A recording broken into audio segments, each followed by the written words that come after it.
Bismillahirrahmanirrahim. Innal hamdalillah hamdan katsiran thayyiban mubarakan fihi kama yuhibbu rabbuna wa yardah. Asyhadu an la ilaha illallah wahdahu la syarikalah wa asyhadu anna Muhammadan abduhu wa rasuluh. Sallallahu alaihi wa ala alihi wa sahbihi wa sallam tasliman katsira. Amma ba'd. Kita lanjutkan kajian Tibbun Nabawi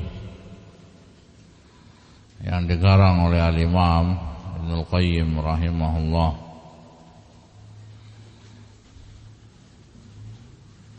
Berkata Al-Imam Ibnul Qayyim rahimahullah, walil badani thalathatu ahwal.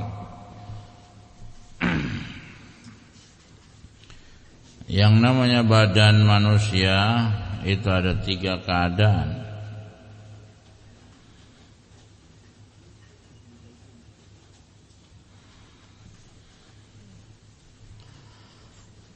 Yang pertama halun tabi'iyah, yang kedua halun kharijah anit tabi'iyah, yang ketiga hal mutawassitah bainal amrain. Ini sama dengan apa yang diucapkan oleh Al-Imam Zahabi rahimahullah di dalam kitabnya Tibbun Nabawi. Wa ahwal badan al-insan thalatha: as-sihhatu wal marad wa halatun la sihhata wa la marad kan-naqa wa syekh.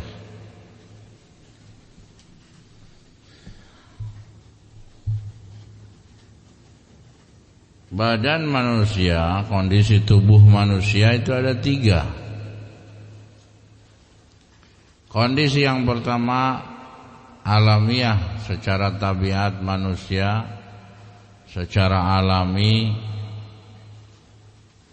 sehat-sehat saja, makan, minum, buang air kecil, buang air besar, tidurnya standar,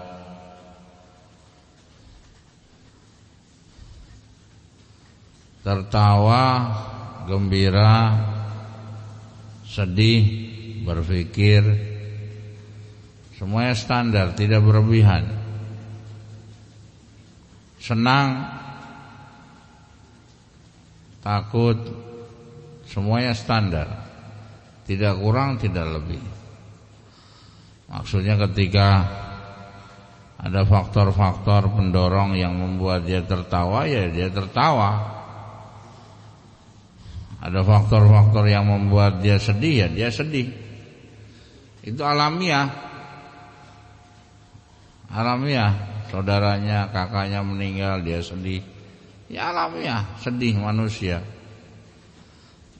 Beda lagi kalau pagi sedih, siang sedih, sore sedih, malam sedih, dan sedihnya bertahun-tahun lamanya. Ini kan berbeda. Berarti normal enggak? Tidak alami, tidak normal. Makanya kata Imam Ibnul Qayyim rahimahullah di sini, keadaan yang pertama badan manusia itu secara alamiah tabiat dia berjalan sehat-sehat saja, tidak ada gangguan. Keadaan yang kedua kharijah anit tabi'iyah, keluar dari tabiat asalnya. Tabiat asalnya misalkan pagi habis subuh. Habis subuh biasanya apa sih acaranya habis subuh? Ada yang tahu enggak? Habis subuh.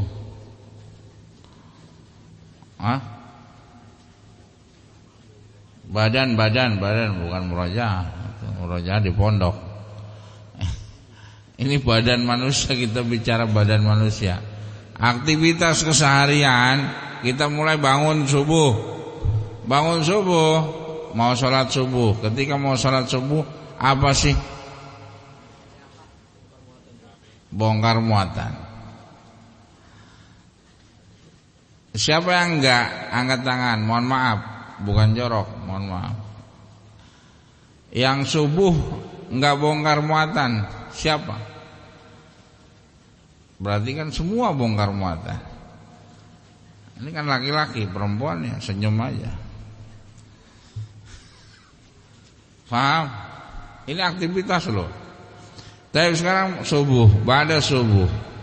Kalau yang keganggu dia akan, kalau yang normal buang air besar normal, normal. Secukupnya dia keluarkan, bongkar muatan.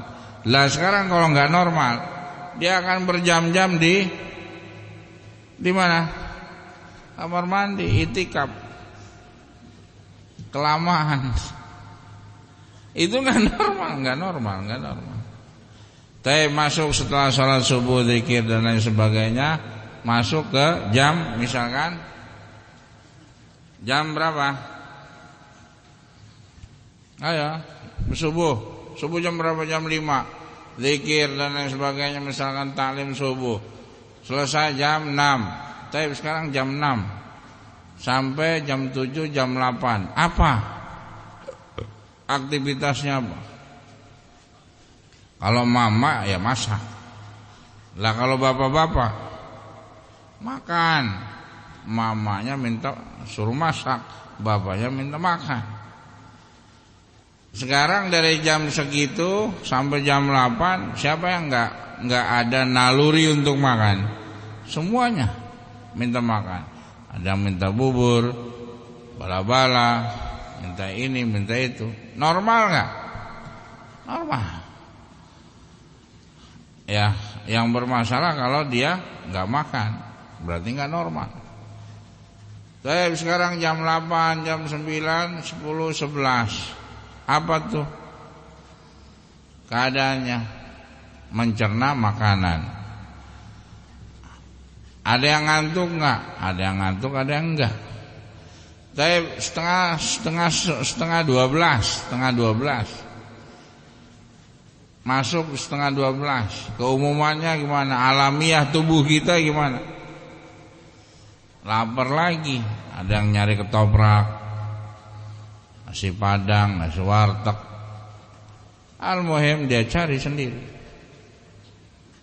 Sampai jam 12:30. Lewat itu masih ada yang lapar, ada yang normal lagi. Ya. Masuk jam 2, jam 3 asar.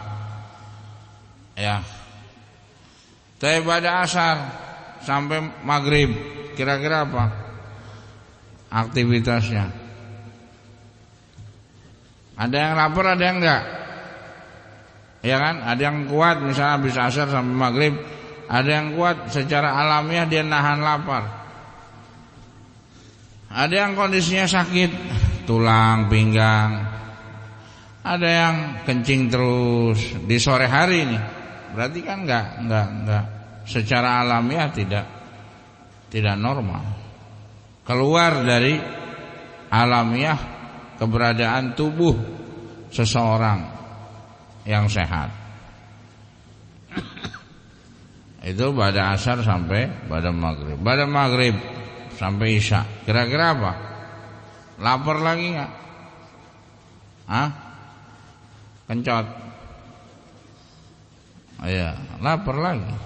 Itu alamiahnya. Pada isya. Baik. Pada isya kira-kira sejam, 2 jam setelahnya. Ngapain? Yang murojaah, yang ngantuk, ya kan? Sampai misalnya klub jam 9, jam 10 udah ngantuk. Lah sekarang kalau yang enggak ngantuk jam 9, 10, 11, 12, jam 1, jam 2, jam 3 sampai subuh enggak tidur, kira-kira badannya normal atau ada gangguan? Gangguan lah. Kalau sehari 2 hari ya mungkin kecapean. Tapi kalau berbulan-bulan, berhari-hari, berbulan-bulan, mungkin menahun. Kira-kira badan orang itu gimana? Normal nggak kira-kira? Kan tidak. Itu dia. Itu normalnya keberadaan manusia seperti itu. Subuh lagi ya sama, ngulangin lagi. Nah, kemudian keberadaan yang ketiga kata Imam Ibnu Qayyim rahimahullah, wa halun mutawassithah bainal amrayn, keadaan pertengahan antara keduanya. Ya. Fal ula, adapun yang pertama, biha yakunul badan sahihan, keberadaan yang pertama badan menjadi sehat, wa dzannya biha yakunu maridhan, yang kedua badannya sakit, tidak sesuai dengan badan yang sehat secara alamiah. Wal halu tsalitsah, keadaan yang ketiga, ia mutawassithah bainal halatain, pertengahan antara kedua keberadaan itu.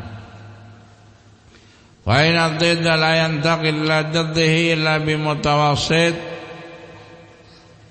keberadaan satu yang lainnya, sehat, sakit, sakit, sehat, tidak akan berubah seorang dari sehat ke sakit atau sebaliknya sakit ke sehat, kecuali melalui proses pertengahan tadi.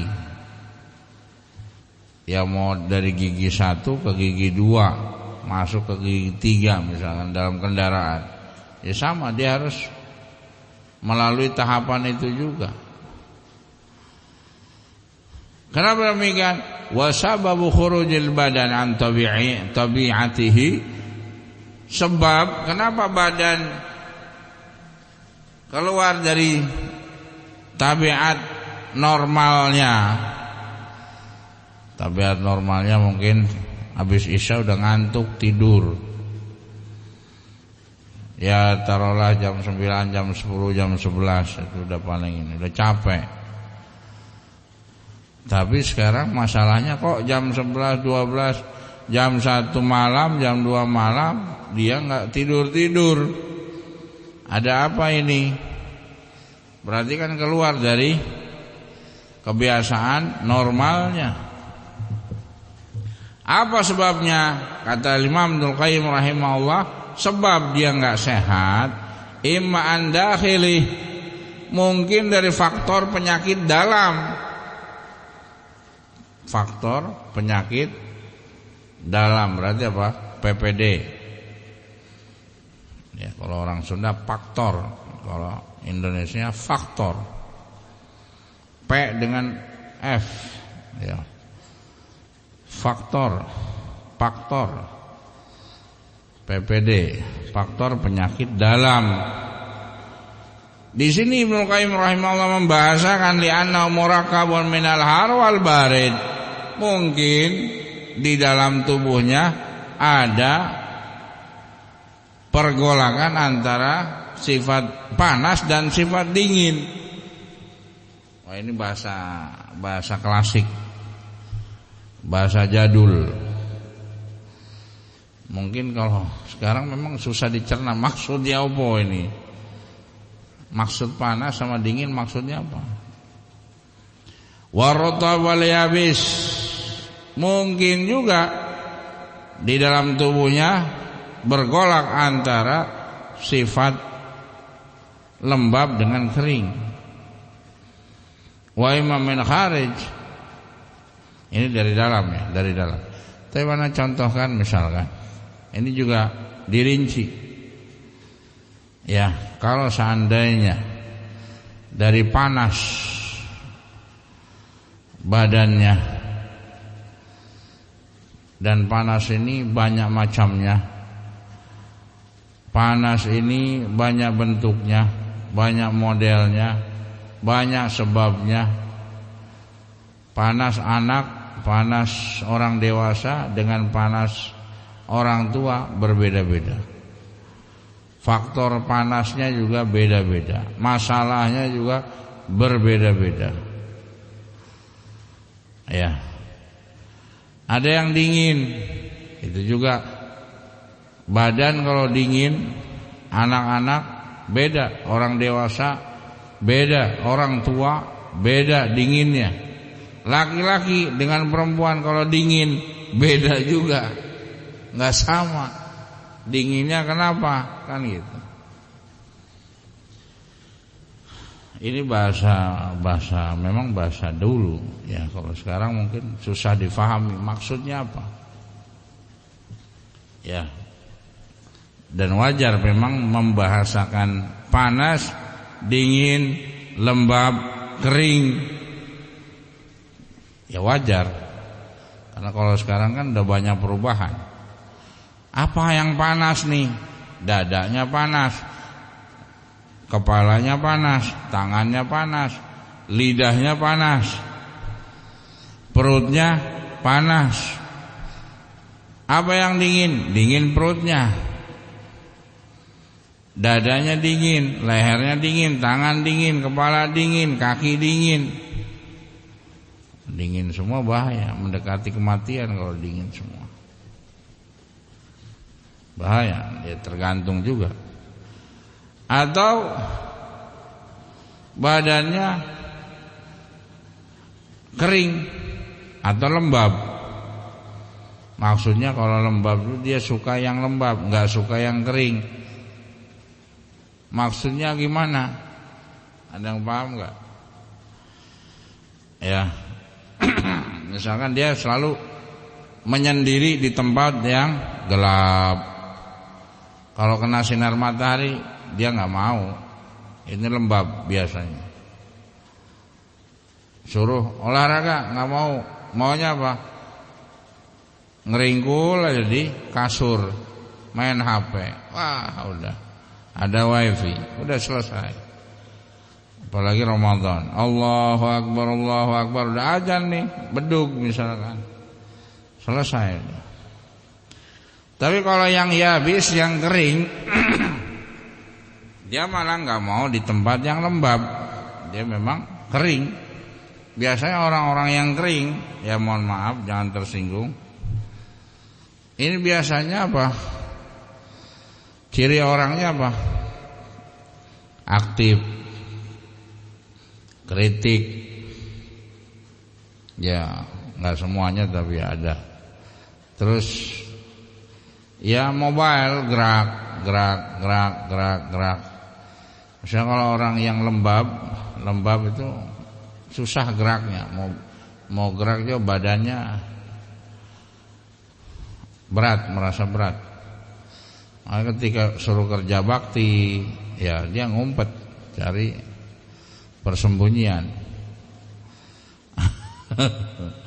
Ini jangan tersinggung, ini mungkin bercanda ini. Ya, bukan bercanda bohongan ya. Nah, kadang benar juga.